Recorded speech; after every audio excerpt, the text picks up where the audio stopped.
율법의 목적. 이제 여러분들 학교 오시면 이거 다 드리고 강의를 제가 할 겁니다. 지킬 수 있는 가르침을 주신 것이야. 지킬 수 있는 걸 주신 거야, 하나님이. 할렐루야. 신학과 예수님 하신 내용, 그리고 생명과 복을 얻기 위해서 율법을 주신 거예요. 근데 여러분들 무조건 율법을 어떻게 지키냐? 저주다. 율법 안에 있으면 죄악밖에 안 드러난다. 맞아요. 하나님의 경외함을 가르치기 위해서예요. 그리고 율법적 목적은 네 번째로 죄를 깨닫게 하기 위해서. 할렐루야. 가다 좀 써먹을 만하잖아요. 설교하시는 목사님들, 전사님들. 저주와 징계로부터 보호해주기 위해서 율법을 주신 거예요. 자, 예수님이 오시기까지 그림자의 역할을 하기 때문에 율법이 필요했던 거예요. 자, 여섯 번째 다시 읽어봅시다. 시작. 그림자 역할을 하기 위해서요. 영혼을 구원하기 위해서 궁극적인 목적은 거기 있는 거예요. 율법은요. 또 심판의 기준을 삼기 위해서 율법이 필요합니다. 맺는 마음이 옵시다. 시작. 율법은 구약이나 신약이나 지킬 수 있는 법이며 지켜야 하는 법이다. 구약에서는 더 많은 율법 조항들을 지켜야 했고 신약에서는 폐해진 법을 하고 지키면 된다. 폐해진 법은 뭐예요? 제사법.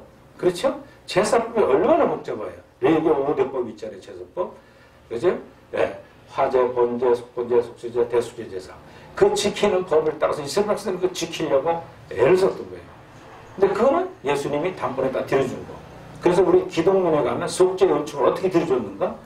레위기 16장 한 번 드리면 모든 역사에 용서받는 죄법을 예수님은 십자가와 부활을 통해서 성령을 우리에게 보냄으로 제사법을 폐하해 줬어요.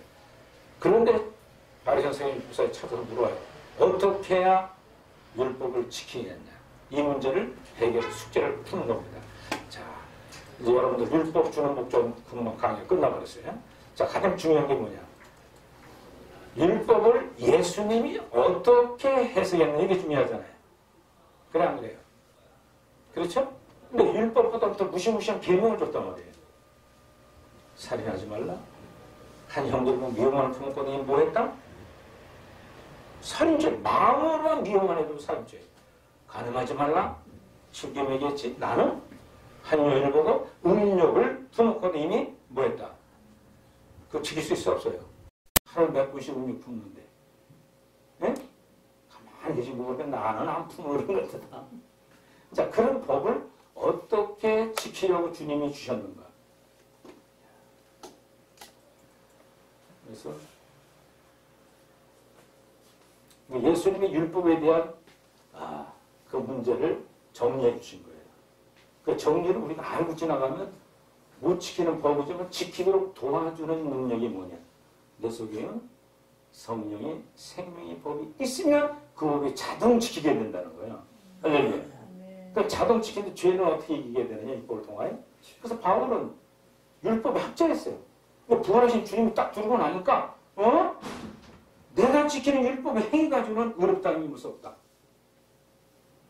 그러나 율법은 죄답게 드러나게 한다. 율법의 기능이 필요하잖아요. 근데 그 죄 사함의 속죄 연청은 십자가와 부활을 통해 일어났단 말이에요. 그러니까 그걸 믿기만 하면 하나님의 생명의 생명이 들어오면 죄와 사용해서 뭐 한다고요? 자유케 하는 로마서 8장에 자유함의 기쁨을 주는 거예요. 할렐루야. 근데 그걸 경험해야 되는 게 기독교의 생명의 존재입니다. 할렐루야. 체험만 하고 설교를 한다면 시간 쓰는데 다 기복적으로 나의 애화를 들어요. 그거를. 아닙니다.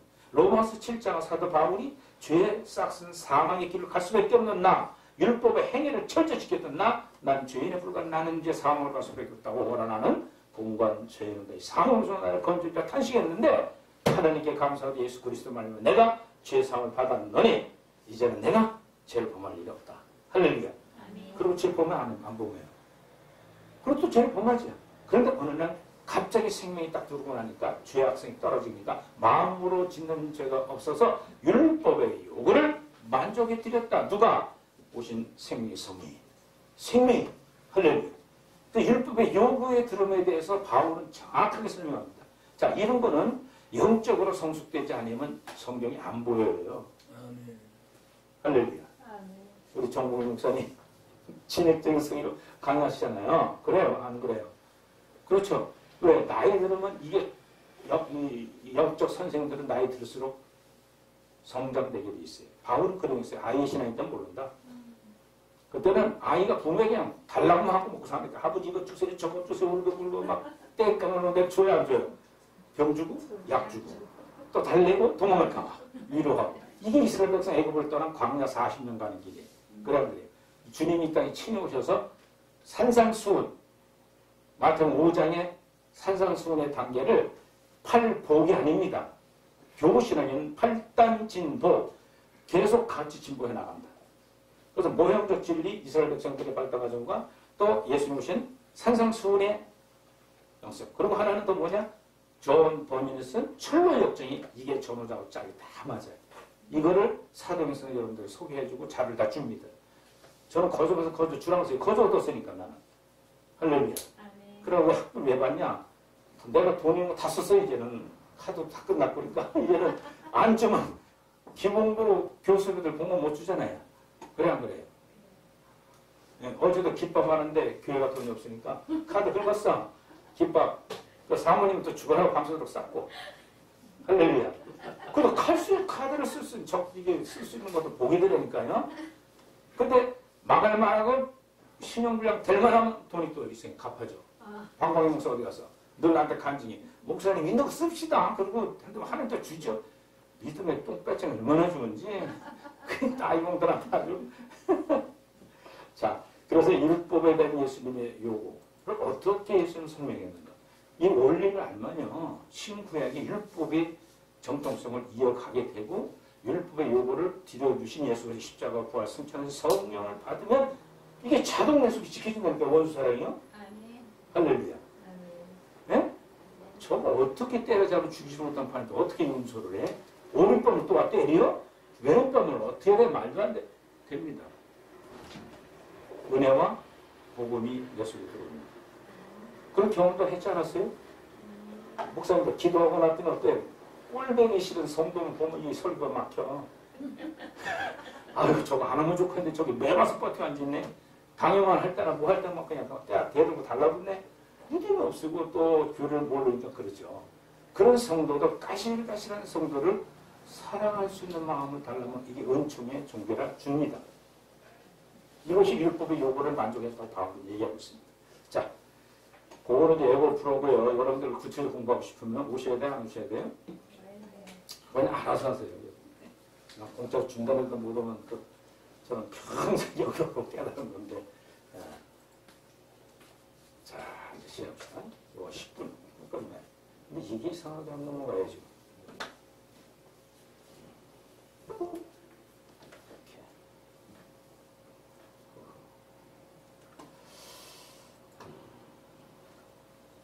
네, 이렇게 하겠습니다.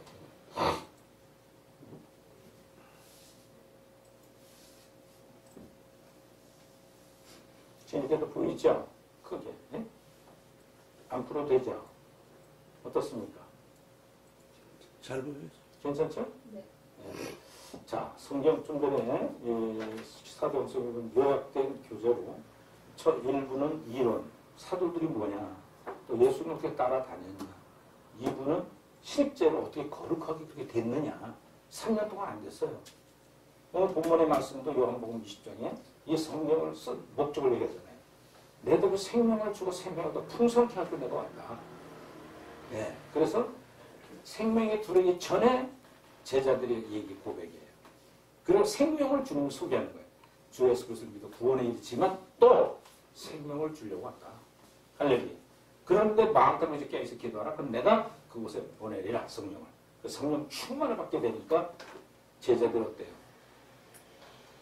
죽으려고 환장해가지고 법정, 예수님 재판하다 법정 가가지고 당신들이 율대인 너희들 죽인 예수님이 메시아라고 외치는 거예요. 이거 보통 간대 두면 안 되잖아요. 그 전에 53일 전만에 도망 다녔어요. 자기는 죽으니까. 그게 생명의 능력입니다. 그러니까 세상에 있다가 4장 17절에 너를 다시 그러냐 또 잡아놓고 갔다. 그리고 너도 죽인다. 그런 엄포에도 뭐라 하냐면 베드로가 내 속에서 말씀하시는 하나님 말씀 듣는 게 옳으냐? 아니면 너희들 율법의 도를 지키는 것이 옳으냐? 달라붙어요. 며칠 만에. 사도들이 내주되고 나니까 예수님 같은 12사람이 생명 내주돼서 하나님 복음을 놓고 시작한 것이 교회의 창설 성령 강림한 날이에요. 할렐루야. 이 교회의 창 시작된 날이에요. 교회 백그라운드는 사도들이 쓴 성경을 기초로 밝게 증거해주고 그렇게 살지 못하는 고백하며 회개하고 돌아가면 가끔 나가다 보면 내가 익은 열매가 되는 거예요. 할렐루야. 교회 신앙의 목표가 그래야 돼요. 그래서 저 아이 때는 달라고만 하지만 청년 때는 의롭게 좀 살아봐. 이 정도의 신앙생활이고 의롭게 살아보려고 하는데 자꾸만 속에서 죄가 올라와. 의롭다 하심을 입어봤다고 믿는데 의가 자꾸 내 속에 올라오는데 뭐가 밝혀내서 원죄가 내 속에 나를 빛으로 조명해 주는 거예요. 이건 어린아이 때는 못 발견해요. 청년 단계 가요. 바울이 그 얘기인 거예요. 그리고 아베 신앙을 가면 성령이 쭉 안에 들어와서 내주된 사람들은 죄악성이 굴러 떨어졌어요. 그러니까 이 안에 누구만 있어요? 예수님의 생명과.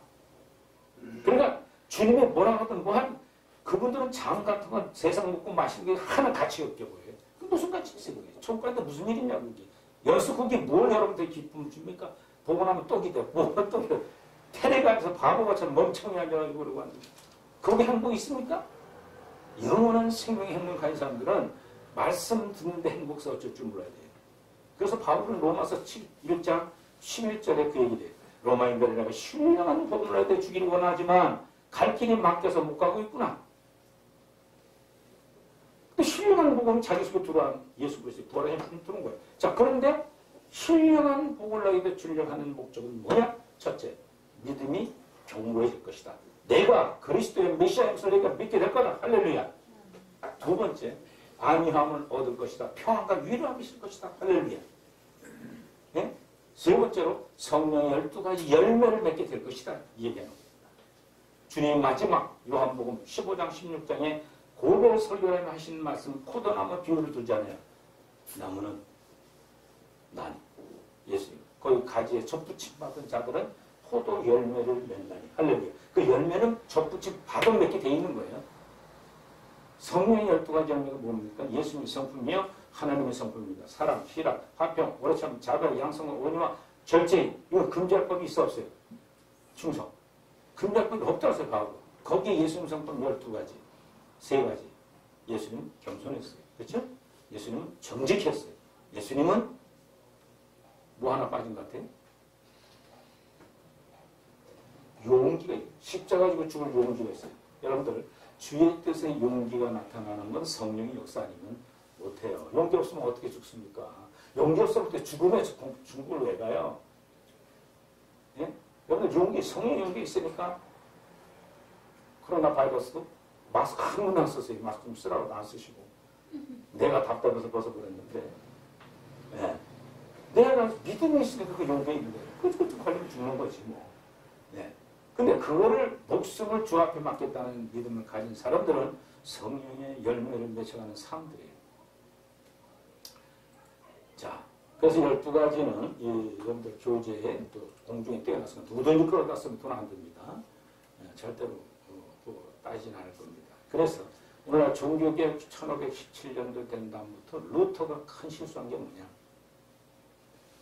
뭘 실수했을까요? 믿음의 행함에 대해서 실수했어요. 그래서 행함 없는 믿음은 죽은 믿음은 야고보서를 지푸라기 서지로 인정을 안 했습니다. 근데 뒤에서 칼빈이 그걸 보고 65권의 성경을 주방 예수님 앞에 놓고 주석을 달아서 지금까지 우리에게 들려주고 있어요. 근데 그 당시에는 그 시대가 왜 그랬느냐? 로마 카톨릭이 행위보다는 믿음을 강조했어요. 그럼 나중에 면죄부까지 팔아먹었어요. 기가 막힌 거 아니에요. 그걸 본 루터는 행함을 얘기했다간 로마 카톨릭과 똑같거든. 그러니까 행함을 적여놓고 은혜를 강조했어요. 그래서 루터의 종교개혁을 칼빈이 받아가지고 은혜로 얘기했지만 칼빈은 미안합니다만 칼빈 기독교학의 두 권에 보면은 믿음으로 의로워지는 칭의하고 성화 자동 거룩해지고 안 되는 거예요. 성화대가 안 되는 거예요. 할렐루야.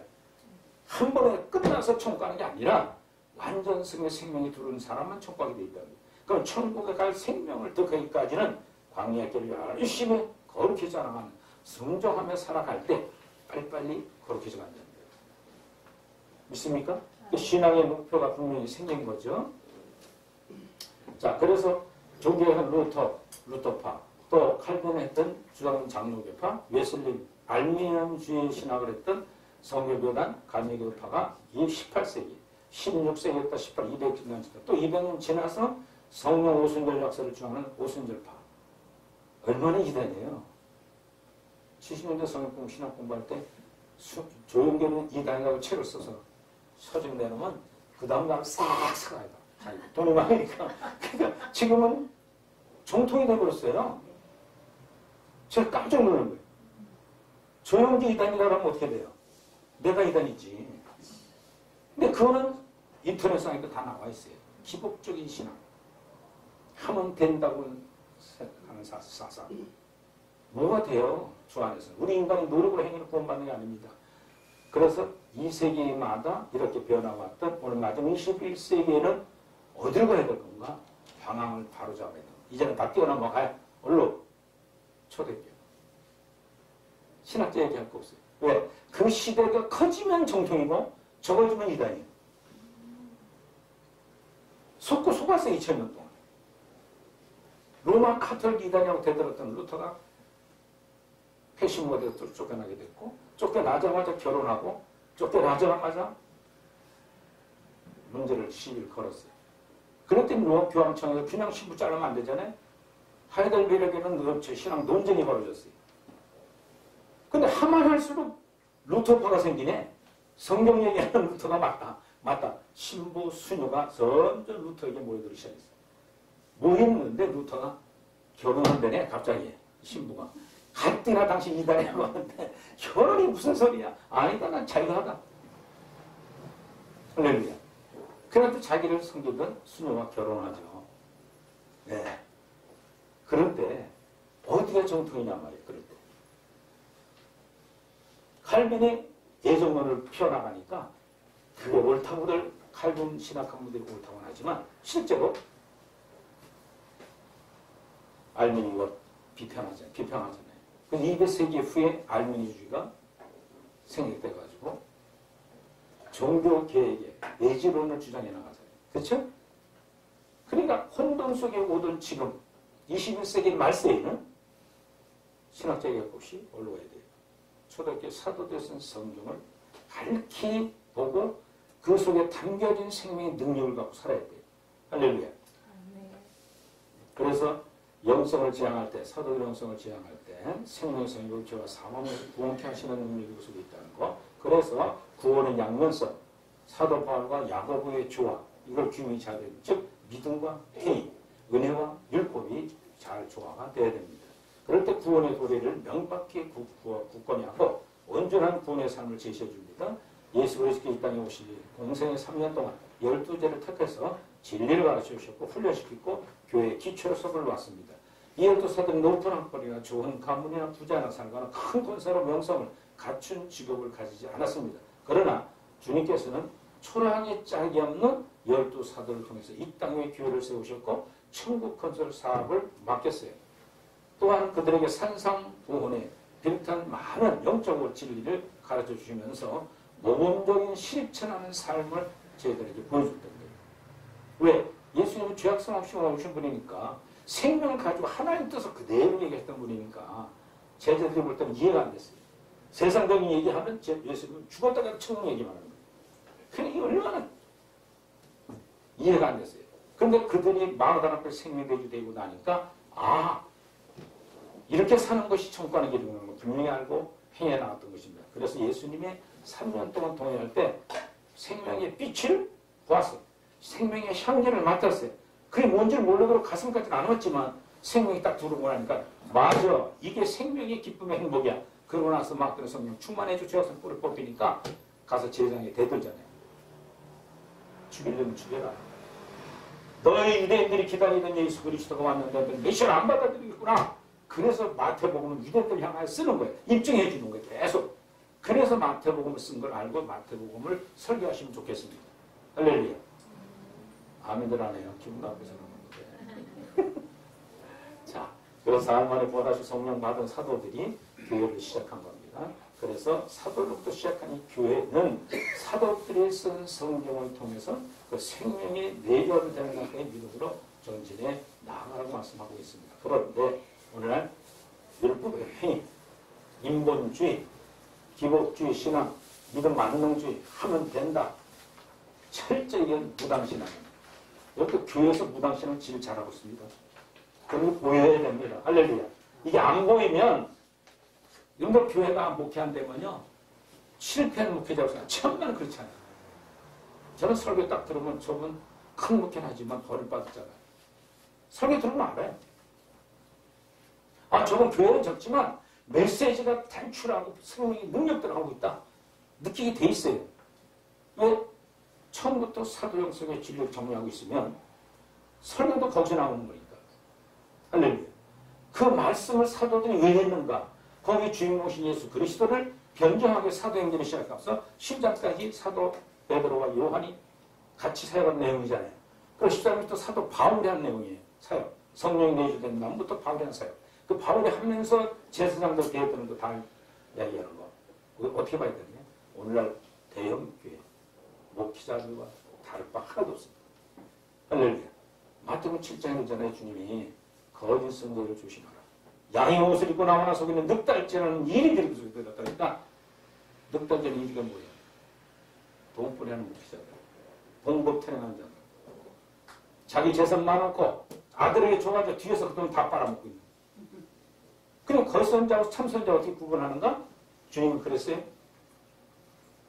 그들이 열매를 보아 알지니. 할렐루야. 성령의 열매 맺느냐 아니면 세상적인 열매 맺느냐 보면 안다는 거야. 자, 이건 누가 제일 먼저 알아요? 자신이 먼저 알아요. 할렐루야. 천당 목회자들은요, 그거 사람에 보이려고 하는 바리새적인 그 외적인 것과 기도나 모든 것이 다 달라요. 그래서 주님은 마태복음 7장에 거짓선지자와 참선자 구분은 열매를 보면 안다. 생활을 보면 안다. 그래서 이 무당신앙을 회개해야 된다. 할렐루야. 자, 무당신앙이 뭔가를 알아야 되잖아요. 그렇죠? 자, 이거는 학교 오시면 구체적으로 설명해 드려요. 율법 행위. 믿음이 없이 율법만 가지고 행하는 것.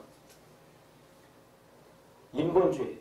인본주의는 인간 중심의 신앙이고 신본주의는 하나님 중심의 신앙입니다. 그래서 인본주의는 하나님의 사람을 위해 만물을 창조하셨고 말하고 신본주의는 하나님 자신을 위해 만물을 창조했다고 말하고 있습니다. 다시 말하면 하나님의 사람을 위해 존재하셨다고 믿으면 인본주의 사람이 하나님 위해 존재한다고 믿으면서 신본주의에 한 척한 기복주의 신앙은 뭡니까? 신앙의 특징은 물질을 얻기 위하여 수단과 방법을 가리지 않는 것. 길거리 하나님 둬버려요. 왜요? 하나님은 두 주인을 섬길 수 있다 없다? 없어요. 정말 여러분들 목사님들 좀 폭탄 같은 소리 많이 듣고 계신 거죠? 그렇죠? 그건 제가 하는 게 아니에요. 성경이 그렇게 얘기하고 있습니다. 사도들이 얘기했어요. 그래서 이 두 주인, 물질의 주인과 주님을 섬기는 것. 하나님이 크게 봐야 되는데 만물의 동동으로 존재하는 것이기 때문에 그래서 기복주 신앙은 자신이 복을 주는 자가 하나님이든 부처이든 천지의 신명이든 용왕신이든 상관이 없어요. 그러니까 조영기 목사님 어디 가서 법당에 가가지고 거기도 부흥이 있다고 하잖아요. 여러분들 도덕과 윤리적인 깨끗하게 사는 사람들은 종교를 갖고 있는 사람들이에요. 그렇죠? 더 잘 지켜요. 왜? 행위로 죄 문제 해결을 했다고 하니까 더 지다가 세상을 떠나 얼로 절간으로 산으로 좋은 산 줄기에는 다 뭐가 젖어 있어요? 절 있잖아요. 근데 기독교는 뭐예요? 어디서 구원받으나? 원수가 때리는 현장에서 그걸 사랑할 수 있도록 능력을 내가 주마하는 거예요. 할렐루야. 힘들고 괴로웠는데 가정 내 자식 키우면서 이것 열매가 되라는 거예요. 도망가라는 게 아니에요. 이 여기에 대해서 예수님이 율법을 해석하는 방법이 나옵니다. 자, 이건 나중에 구체적으로 믿음 만능주의. 믿음으로 무조건 천국 간다고. 황금 만능주의. 돈만 있으면 무엇이든 가능하다고 생각하는 사고방식이나 태도를 일컫는 말입니다. 그러니까 여러분들이 목회할 때 돈 하지 마세요. 어린아이 목회 잠깐만요. 자, 구원의 문제는 아이의 신앙도 구원받고 청년신앙도 받고 사교신앙도 구원을 받습니다. 그러나 중요한 게 뭐냐. 아이 신앙은 사후에 심판 때 가서 겪어야 될 내용을 사도 바울이 너무나 잘 얘기했어요. 우리 내서론에 들어가서 보시면 돼요. 도표까지 딱 그래서 만들어드렸으니까 보시면 사후에 어떻게 과정을 통하는가. 그 문제는 이제 구체적인 설명을 하겠습니다. 자, 그리고 무당신앙. 샤머니는 17세기부터 일궈졌던 말로 주술을 뜻하는 샤머니로 온 말입니다. 이 말은 한국적인 말을 하지만 미신을 포함한 무속적 신앙이라고 하는 겁니다.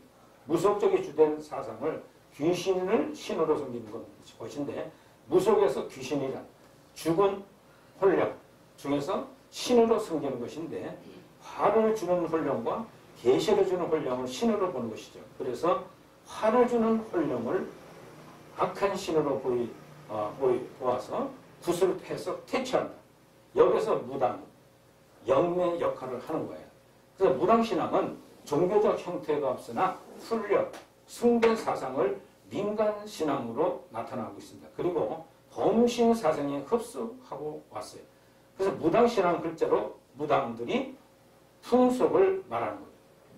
무당이란 신, 귀신을 말하고 있고요. 인간의 중재를 한다 해서 나타나요. 그래서 기름을 점치고 구슬하는 자를 말해주고 있고 보통 여자를 가리켜서 이제 무당이라 그러죠. 남자는 뭐라고 그래요? 박수. 자, 그런데 요거 이제 잘 기독교 교리에서 역으로 올라가죠. 우리 장로교니까 장로교의 칼비니즘으로 또 영어로 올라가면 이 모든 것이 준비서부터 제우스 신 그리고 잘못된 기독교 사상이 지금까지 2020년까지 내려오면서 모든 종파를 나왔던 거예요. 자, 그런데 우리가 성경에서 뭘 알아야 되느냐? 여러분들 종교는 딱 세 가지가 있어야 돼요. 그렇죠? 뭐뭐 있어야 될까요? 신이 있어야 되죠. 그렇죠? 또 두 번째, 신을 가장 흡사하게 잘 닮았던 교주가 있어야 돼요. 그렇죠? 이만희 지금 교주로 잘하고 있죠? 신천지가 막 저보다 쫓아다녀요. 자기가 재림이 주라고 그러는데 다 그냥 믿고 따라가. 근데 그거는 고등 공부까지 해봐야 고급반까지 해야 이게 보여요. 밑에서는 뭣도 모르고 쫓아서 가는 거예요. 미친들이 교회 가서 침범해가지고 신천지 만들고. 신천지는 어떻게 오지도 않았잖아요. 물질계를 닦아서 바칠 때 영원한 신천지가 세계에 씌워지는 거예요. 이들은 교회를 끌어다가 그렇게 만들어서 한국을 주는 양 얘기하고 가정을 이탈시키게 만들고 사회를 물란하게 만들잖아요. 두 번째로 교주가 있어야 돼요. 세 번째로 뭐가 있어야 돼요? 예? 거기에 정경이 있어야 되잖아요. 교리가. 이 세 가지가 있어야 되는데 불교는 신은 누구예요? 몰라요? 그렇죠. 두 번째 찍어 교주는 석가모니. 그렇죠? 거기에 정경은 8만 대전부터 해서 얼마나 교리가 많아요. 그렇죠? 자, 반대로 우리 기독교는 신은 누구예요? 창조주 하나님. 거기 가장 닮고 하나님이신 누구예요? 교주가 예수님. 예수님의 교주라는 건 다 이상이 듣더라고요. 우리 기독교의 주인이에요. 할렐루야. 우리 정경은 성경 66권 이해가 되죠? 네. 자, 그런데 기독교와 타종교의 차이점이 뭐냐? 타종교는 자력 종교예요. 자력을 해서 죄 문제 해결. 수도 생활하고 입사할 수도하고 조물 먹고 자기만 좋은 자연과 살아가면서 죄 문제 해탈한다고 하는데 해탈이 돼야 안 돼요? 안 되죠. 공자가 마지막 70세 죽을 때 내 속에 이 죄 문제 해결하지 못하고 중간으로 탄식하고 죽었어요. 근데 기독교 측은 무슨 종교예요? 타력 종교. 타력. 은총의 종교예요. 신이 일방적으로 다가서 내가 너희 속에 들어가 죄 문제를 밝히고 회개하면 용서해 주시는 십자가의 은총. 할렐루야. 그 타력 종교의 능력의 신비의 종교가 우리 기독교예요. 할렐루야. 종교는 아니죠. 창조주가 신이신데 그 창조신이 이 땅에 우리 심령의 성령을 오셨다고 믿는 것이 생명의 내주된 성도들의 생활이에요. 요건 이제 나중에 교육 들어오시면 구체적으로 설명했습니다. 자, 이거 한번 읽어봅시다. 시작. 우리 쪽 글자만. 시작. 내면에 있으나 영성이 없다. 건물에 있으나 교회는 없다. 김성봉 목사님, 또 기독교 유니협회 손봉호 장로님, 이런 분들이 한 달에 한 번씩 모여가지고요, 교회를 위해 기도하고 말씀을 같이 나누는 모임이에요. 저쪽에 감리교된 충감리교대상 이렇게, 저기는 김병주, KNCC, 충 오래한산, 그렇죠? 이런 분들이 모여서 탄식하는 이거예요. 자, 예배는 다 잘 들으니까 멋있는 거예요. 근데 뭐가 없어요? 영성. 영성은 무슨 영성이 돼요? 칼빈의 영성 갖고 안 됩니다. 웨슬리 영성 가지고 안 됩니다. 예? 스폴전의 숭배오신 영성 가지고 안 됩니다. 저렇게 사도들의 영성이 없다는 얘기예요. 할렐루야. 그들이 쓴 성경대로 안 살고 안 하고 있다는 게 교회가. 무슨 신앙을 받겠어요? 샤머니즘? 무당신앙. 바쳐와 바쳐는 주지 하나님이 안 줄까봐 바쳐도 못 받아요. 그냥 그래요. 예? 무당 모여가지고 이거 5천만 원짜리고 3천만 원짜리. 요즘 이제 국회의원들 정치를 많이 조사합니다. 재정 받으려고. 또 되고 나면 이제 얼마나 국회의원 되면 신수가 피잖아요. 정치에 따른 내가 당선될까 안 될까 큰 쫓아갑니다. 그리고 두 번째 건물은 있어요. 멋있는 성전 같은 건물이 있는데 뭐가 없어요? 예? 교회가 뭡니까? 교회는 한마디로 표현하자면 주님의 십자가와 부활을 얘기하는 성만찬이에요. 주님이 그랬잖아요. 마태복음 요한복음 6장에 응? 오병이의 기적과 그렇다는 아침에 만났을 때, 보통 잠자코 오침에 만났을 때 많은 무리가 와서 야, 이분이 어제 베풀던 떡과 고기를 내가 먹을 수 있구나. 12광주 남았잖아요. 근데 아침에 와서 이거 12광주가 어떻게 남아야 될까 하고 그걸 이렇게 먹고 와서 쳐다보고 앉아서 주님이 저 안 나타나서 뭐라고 했어요? 너희들은 썩을 양식을 구하지 말고 영생하는 양식을 구하라. 할렐루야. 영생하는 양식이 뭐야? 영의 생명을 가지고 구해야 된다. 할렐루야. 그러면서 주님이 성만찬을 설교하잖아요. 그러라고 해요. 그 성만찬이 뭐냐? 내고 십자가에 죽고 부활 승천한다. 너희들이 나를 기념하라. 우리 기독교는 기념설이고 가톨릭은 화처설이에요. 그래서 내가 입에 있다가 떡하고 빵을 먹어요. 그 먹으면 자기가 용서받았다는 것을 믿음 갖고 있는 거예요. 우리는 주님의 성만찬을 하는 것은 기념이에요. 그러나 기념이 내 속에 있는 죄 문제를 해결해 주시는 성령으로 내 속에 들어온 주님의 뜻을 따라합시다. 성령은 세 가지다. 첫째로 빛을 오셨어요. 할렐루야. 두 번째로 진리를 왔어요. 세 번째로 생명. 할렐루야. 빛은 왜 들어왔어요? 이 경험해야 돼요, 여러분들. 아마 여기서만 듣는 얘기일 거예요. 빛이 들어간 성도는 내 속의 내면의 죄악을 밝히러 들어오신 거예요. 할렐루야. 마음이 갈등이 생겨 안 생겨요? 이걸 믿었더니 갈수록 조금 속에 더러운 것이 있는 내 속에 이걸 경험해요. 이게 성령 충만이에요. 그래서 회개가 통하는 건 뭐냐? 성령이 요구하는 물질이나 명예나 이런 게 중요한 게 아니라 너희 속에 들어온 죄, 원죄로 너는 냄새나고 더럽고 추악한 인간 아니냐? 이걸 깨닫게 하시잖아요. 두 번째, 진리로는 비진리가 거슬러져요. 성령이. 할렐루야. 기복신앙 듣고서 아멘 할렐루야 뭐 그냥 옆에서 같이 무슨 아멘이 그게 그래 안 그렇습니까? 그걸 부추기고 비진리는 기복적인 신앙이에요. 무당신앙들이에요. 그 속에서 노멘 아니면 노골적으로 노멘 해버리고 할렐루야. 왜도 가만히 계신데 여기 속에 있는 비진리를 들을 때 이 거부가 해야 되는데 비진리의 문제를 공부는 안 했거든. 그러니까 사도 형성 그걸 잘 가르쳐드려요. 그리고 생명이 온 사람들은요 청명하게 살아야 돼요. 그래야 행복감이 있어요. 순전해야 돼요. 순종해요. 말씀이 내 속에 살아 움직여 운동력이 나를 사로잡아오기 때문에 그 말씀대로 사는 것이 행복해서 어쩔 줄 모르는 거예요. 오늘도 이제 여러분들 강의 끝낼 텐데 들으면서 어떻습니까? 속에 좀 부글부글합니까? 아니면 평안합니까? 에? 나는 교회에 나가지 않습니다. 하지만 나는 크리스천이다. 요즘 교회 안 나가는 성도가 너무 많아요. 나가보면 세습주의, 무당신, 자신에게 재산 물주는 건물 넣고 쌈질을 하고 그 자기 거예요? 예? 목사 거예요? 자기가 다 노력해서 교회 이렇게 세웠는데 이걸 내가 누구한테 주냐고 그치놓고 나와야 돼요. 천국 가려면. 예? 여러분들 천국 가려면 목회해야 돼요. 할렐루야. 예? 돈벌이 하려고 명예 따라 목회하면 천국 지금부터 이 순간 그만두세요. 하나님 날 향한 목회 기준이 자꾸 낮은 자 가도록 그것도 끝나면 노방자 가도록 가야죠. 할렐루야. 중국생 그렇죠. 아멘. 네? 뭐폰 잡고 강단 차리고 앉아있어야 목회인 줄을 착각한단 말이에요. 아니에요.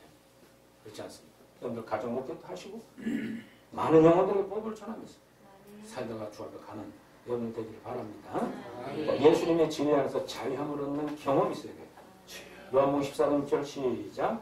예수님께서 가라사대 내가 곧 길이요 진리요 생명이니 나로 말미암지 않고 아버지께로 올 자가 없느니라. 할렐루야. 그러므로 예수님께서 자기를 믿는 유대인들에게 이르되 너희가 내 말에 거하면 참 내 제자가 되고 진리를 알지니 진리가 너희를 자유케 해. 그 글씨를 아주 교회들마다 가정마다 써붙여요. 액자를 만들었어요. 무슨 뜻인지 모르겠어요. 진리가 뭐예요? 예수 그리스도의 생명의 역사예요. 진리가 너희를 자유케 하는 죄사함의 기쁨이 있어야 한다는 거죠. 할렐루야. 진리 안에 우리는 예수님 안에서 거듭남의 경험을 할 줄 알아야 됩니다.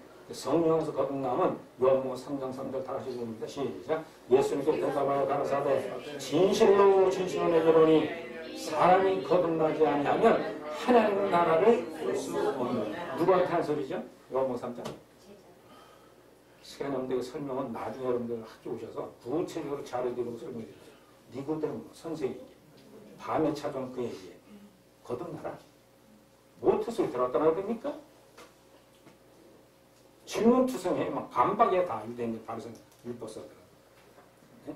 근데 주님은 흔들림 없이 하나님을 사랑하시면 내 육신을 사랑하며 그들의 말씀을 따라 십자가 지고 피로도 돌아가신 임성원 만찬을 나누는 교회는 생명이 그 안에 자유함을 주고 행복감을 주는 점 믿으시 바랍니다. 할렐루야. 자, 이거는 이제 구체적으로 해야 돼요. 예수님 이 예언대로 선제대 예언대로 다 오신 거예요. 그냥 오신 게 아니에요. 근데 유대인들이 예언을 믿지 않았어요. 선제들의 예언의 글을 쓰지 않았어요. 모세의 율법과 선제들의 예언하는 글대로 주님은 내려오셨습니다. 여기 보시면 내용이 다 5가지로 오셨어요. 처음에는 다윗의 자손 와야 되고 두 번째는 처녀에 모면서 잉태하시고 마셔야 돼요. 정자 남자가 혈육돼서 난 자식이 아니에요. 그 생명 하나님의 성령 잉태돼요. 베들레헴 출생하셔야 됩니다. 애굽에서 부름 받았다고 해야 됩니다.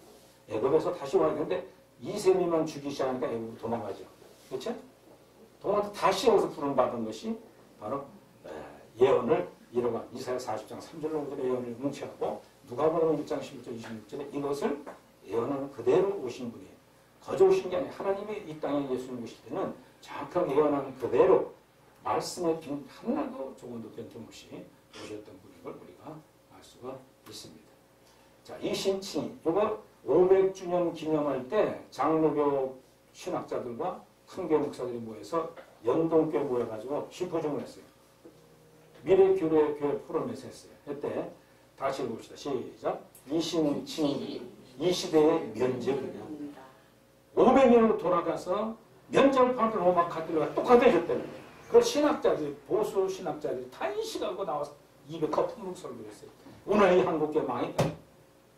믿음 어렵다고 무조건 천국 가고 가르치는 그 죄를 누가 바꿔니 이랬어요. 그건 구체적으로 또 내용이 있습니다. 네. 그래서 우리 장로교파가 조심해. 이제 마지막 때 말이죠. 주님이 초대께 오셨던 그 유대 율법주의자들, 그렇죠? 오늘 복음주의자들, 오늘날 큰 대형교회, 제일 많을 때 똑같아요. 주님 뭐라고 하셨냐? 말세에 내가 믿는 자를 보고 하냐? 누구 믿는 자? 예수 그리스도의 속전술 바로 믿고 구원받는 자가 누가 있냐? 목사들 자체도 모르잖아요. 미안하지만. 예? 오늘 대형교회 지금 주님 오실 때 깨어있자는 큰일 납니다. 주님 오셔도 안 믿어요. 종말 보고 요한계시록 해서 다 기다리시. 전철연선이 그나마도 겪어 성경되었는데 이제는 무천년 돌아가서 주님이 십자가 질 때 그때 다 오신 거래. 진리만 하신데 이야 그거를 큰 교단 교수들이 그렇게 타고 있어요. 만나서 내가 야간을 쳤어요. 그럼 이거 다 무효냐 말이야. 선제 내어는 건 다 무시되는 거냐? 다녀서 부장에 70일에가 다 무해야 되는 거냐?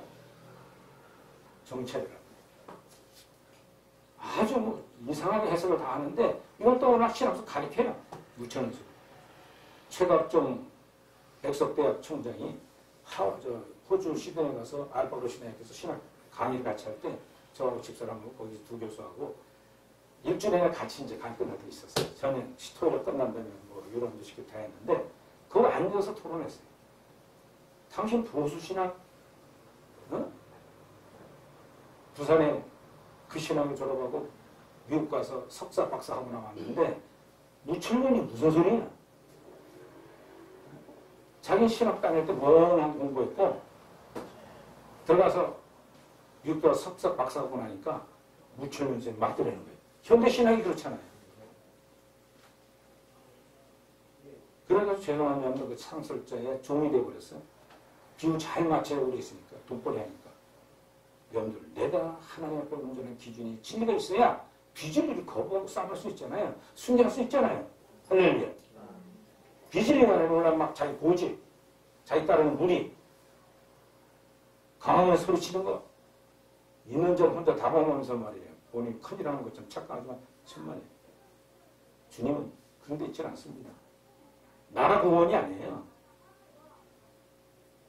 여러분들 대한민국도 마찬가지잖아요. 보수가 정치할때고 진보가 정치. 그러니까 진보가 하니까 보수를 안 맞는 거예요. 여기에. 그렇죠? 보수가 할 때는 북한 막 갖다 써먹었어요. 전쟁 터뜨리니 뭐 하자 만들고 막 만들는 거예요. 그렇죠? 진보도 나름대로 자기 정통이라고 해나가는 거예요. 근데 저는 어디로 다 나쁘다 얘기 싫어하네요. 2000년 동안 신학이 그러고 살아왔으니까 망치고 살아야 할렐루야. 주 안에만 있으면 보수에서 공산주의가 돼도 거기서 순교하면 되잖아요. 할렐루야. 그럼 막 태극기 들고 뭐 미국 기도 들고 한국 기도가 흔들어야 되는 것처럼 착각하는데 저는 그렇게 생각해요. 주 안에만 내가 있으면 그게 뭐 큰 문제냐 말이죠. 아까 설명 드렸던 거니까요. 마지막 정리를 좀 하겠습니다. 이거 내용이 다 있는데 율법을 파괴하게 하느냐 부수게 하는 거냐. 율법을 지켜야 하는가 안 지켜야 하는가. 로마 3장 30일 다시 읽어봅시다. 시작. 그런즉 우리가 믿음으로 말미암아 율법을 파괴하느냐 그럴 수 없느니 도리어 율법을 굳게 세우느니라. 로마서를 누가 쓴 거예요? 바울은 철저히 율법주의자인데 그 율법을 지켜나가는데 어떻게 율법이 요구하는 은총은 내 속에 들어오니까 율법이 자동 지키게 되더라고요. 할렐루야.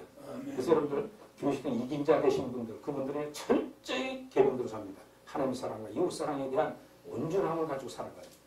행복해서 지켜 원수 오른다면 또 따라가서 도와주고. 예? 그런 분들 한국에도 몇 분 있잖아요. 주기철 목사님, 장로교 대표, 감독의 대표 이용도 목사님, 그리고 성경 대표 이성봉 목사님이나 손영원 목사 같은 경우, 예? 자기 아들 죽이는 거 살아야 된다니까. 자식 다시 삼잖아요. 말이 돼야 안 돼요. 성령 안에 있으면 그게 말이 되는 거예요. 할렐루야. 그런 걸 볼 줄 알아야 돼요. 그런 영적인 눈을 열어야 됩니다. 예. 그래서 왜 율법을 굳세게 세워하는가? 언약에 대한 성취가 없으면 해석이 안 되기 때문에 율법을 세워하는 근거는 율법이 굳게 세워질수록 예수가 그리스도의를 믿게 되고 그분이 성령의 해석을 좌성하게 되면 원수와의 문제이 된다는 거죠. 할렐루야. 율법의 요구를 완전히 이루어지는 증거의 삶을 살아가는 사람들이 된다는 거죠. 자, 이제 정리하십시다.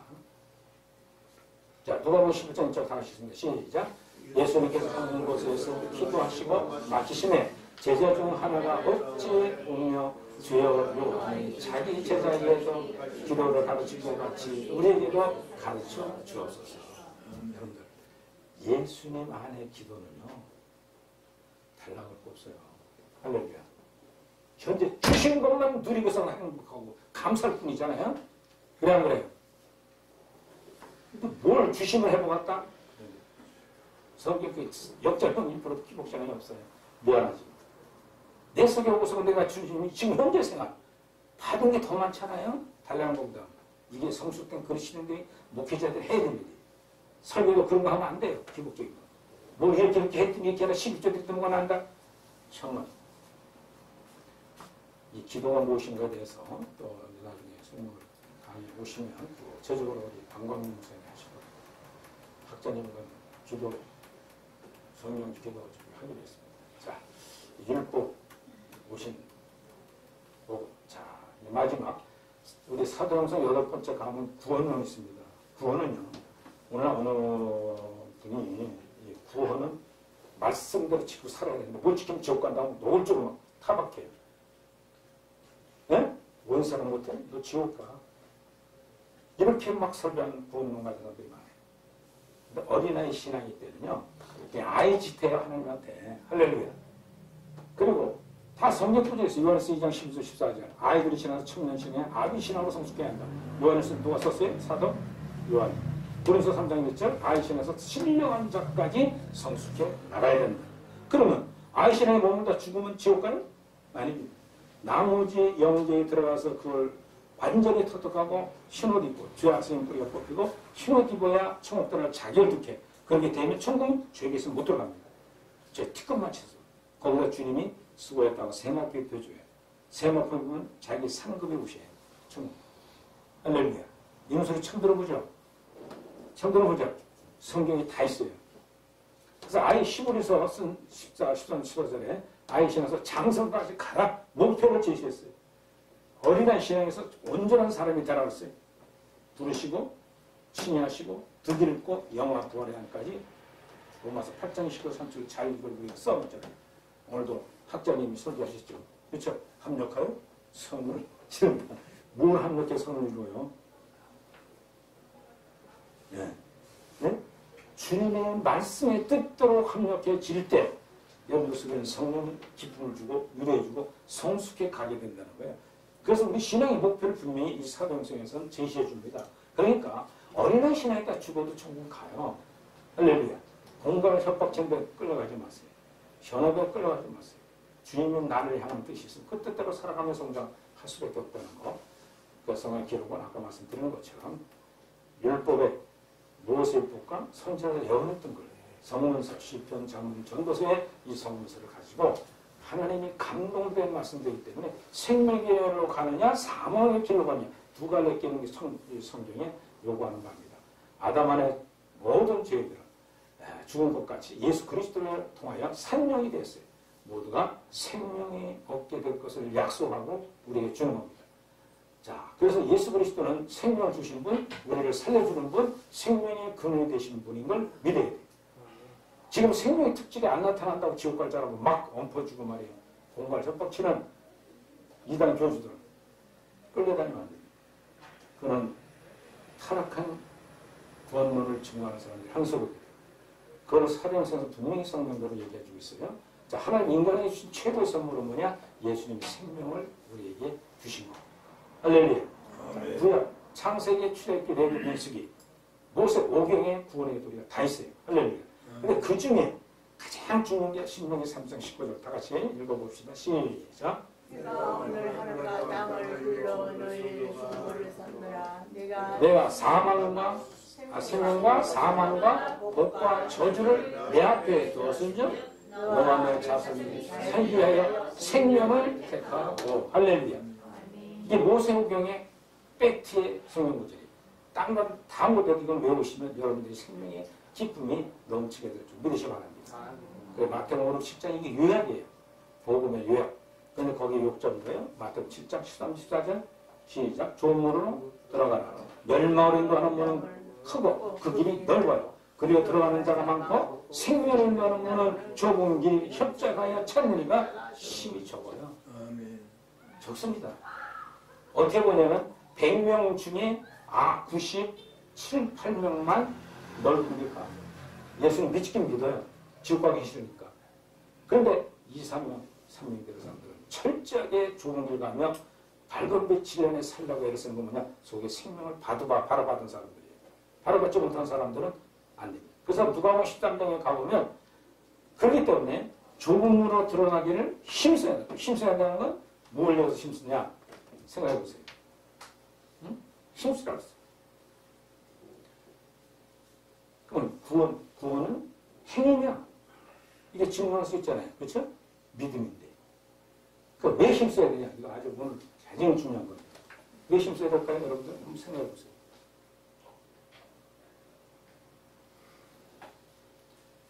너희가 천국 열쇠를 가지고 천국으로 들어가는 지식을 가지고 있어요. 열쇠도 타고 있어요. 너희도 안 들어가고 들어가는 하는 자들을 못 들어가게 막고 있구나. 바리새인 서기관 부사들아. 왜? 노력해야 들어간다. 누군가 못 들어가게 막고 있는 사람들의 잘못된 기복신앙을 끊어야 되는 거예요. 이게 얼마나 힘들어요. 그냥 그래요.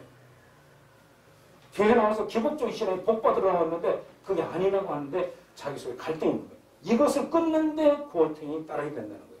누가 주님이 친히 말씀하신 것, 바리새인 성경 율법서에 가르친 율법의 행위들 그거 끊지 않으면 천국 갑니다. 노골적으로 그랬어요. 노골적으로. 이건 구체적으로 설명을 이제 십자가도로 공부하면 잘 알게 될 것 같고요. 그래서 마태복음 7장에 가장 중요한 건 뭐냐. 여러분들 마태복음 19장에 가면은 부자 청년의 예를 들잖아요. 이걸 마지막으로 할게요. 지금 한번 끝내고요. 이거는 끝내주는 이제 백트로 한번 끝내야 돼요. 그렇죠? 설명할까 말까요? 요거만 해. 학생을 하는 거고 하지 말라면 나도 입 아픈데 뭐하래. 하루 종일 앉아있었는데. 그런 거예요. 자, 마태복음 19장의 부자 청년에게 부장이 찾아와서 예수님이 물어요. 당신에게는 영생 생명이 뭐냐? 여러분들 생명 궁금하지 않아요? 궁금하죠? 그 생명을 얻어야 천국 가는 생명이 뭐냐? 물어봤어요. 그러니까 주님이 율법을 지켜라. 그러니까 이 유대에 자라던 청년이 율법, 어릴 때부터 유대인도 지켰다. 그래? 그게 주님이 뭐라고 했어요? 그래, 그러면 율법을 지키나 안 지키나 보려고 시험해 본 게 뭐예요? 내 소유를 팔아 가난한 자에게 나눠주고 거지를 쓰나 따라오라는 거예요. 그럼 나가는 길은 거지가 돼야 편합니다. 노숙자들 갖고 와서 여기 들고 가거든요. 돈을 내가 많이 주니까. 세상 행복해요, 그 사람들은요. 근심 걱정이 없어. 네? 냄새가 나서 막 코가 찔러. 노숙하다 왔습니다. 근데 그는 마음 편해요. 가진 게 없어요. 그러니까 부자 청년이 그 소리 듣고 미쳤나 내가 돈을 내버려. 어떻게 그런 돈이 되고 두 주를 성수는데 물질주의를 섬기고 떠나갔어. 떠나갈 때 주님이 제자들 많고 있을 때 뭐라고 등대에 대놓고 무시무시한 소리 했어요. 무슨 소리? 성경 본 사람은 알아요. 안 본 사람은 모르고. 무슨 소리 했어요? 응? 천국 가기란. 마태복음 7장도 보면요. 엉땅 천국에 대한 소개를 하는 거예요, 주님이.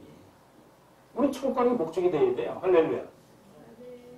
세상 사람들에게 보이는 큰 교회 목회하고 폰 잡는 게 큰일입니다. 큰 교회 목사들은 신이 조심해요. 아주 큰 교회 목사를 내가 만나면 슬슬 도망가냐, 뒤로 돌아가냐. 목사님, 신을 조심해. 어?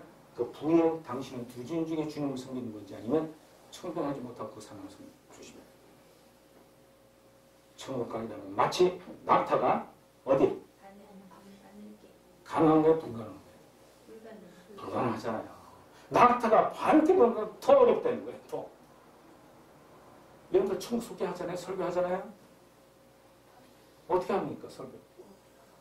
이신칭 믿음으로 구원받은 천국 간다. 아주 혼자 막 팔아먹고 면접 팔아먹듯이 교황이 돼가지고 팔아먹고. 이건 무서운 거 아니에요? 그러고 나니까 베드로가 했다 이런 소리를 해요. 주여, 우리는 그물과 배와 다 버리고 주님을 따라 나섰나이다. 그런데 뭘 어떻게 더 버리라고 합니까? 그때 주님이 너희들이 곧 나를 따르는 하나님 보호자의 12보호자의 자살 안치기로 약속하잖아요. 할렐루야. 근데 예수님 십자가 부활의 사건이 없었던 단계이기 때문에 이해가 안 되는 거예요. 뭐 지금 그저에 따라가야 하늘 보호자의 12보호자 앉게 하신다고? 웃기지 마시오 예수님. 먹을 거나 주고 좀 편히 자리 만들어 주시오. 이런 거예요. 자, 그런데 사도들이 야고보, 요한, 베드로를 데리고 변화되는 건 맞죠. 모세와 엘리야와 예수님을 봤어요. 돌산 꼭대기에 앉았는데 베드로가 뭐라고 고백해요? 황홀경에 빠져가지고 여기서 천마 셋을 짓고 영원히 삽시다. 그게 좋은 게 은혜예요. 할렐루야. 할렐루야. 인간의 지혜와 성을 안 될 수 있던 이 부자 청년에게 하시는 무시무시한 소리가 저와 여러분들의 경각심을 갖는 목회 현장이 되고 또 우리 같이 사도행성에 공부하면서 뭐가 바른 통과를 정리정돈 해가지고 하셔서 내가 못 살지만 저도 못 살아요. 못 살지만 이렇게 제시하는 설교자가 되면 대단히 좋겠습니다. 할렐루야. 아멘. 여기는 박사, 석사 이게 중요하지 않습니다. 여기는 진리를 삼는 사람들이 모여서 행복해 지내는 곳. 이것이 청교도 사도영서 신학원이요 아카데미. 아카데미에 여러분들 목사님들 다 오셔도 돼요. 믿습니까? 아멘. 예수님 감사합니다. 늦은 시간까지 공부하며 있는 우리 교육자님들 또 성도 참 진리안에 누리며 이 밤도 꿈을 꾸는 죄도 되게 하옵소서. 돌아가는 발걸음 복되고 행복하게 하여 주옵소서. 아멘. 수고하고 계시는 우리 학장님 또 진경 총회장님 진경 또 총장님 또 이 학교를 운영해야 될 주님이 육체를 잘 살피면서 한 발 한 발 달려가는 청교도 총회 모든 교역자들 또 성도들이 되게 하옵소서. 아멘. 오늘 참석하지 못한 우리 총회장님 김종순 목사님에게 지혜와 총명을 주어 진리안에도 기쁨을 누리며 병마감 물러가게 하옵소서. 아멘. 예수님 이름으로 기도드렸나이다. 아멘.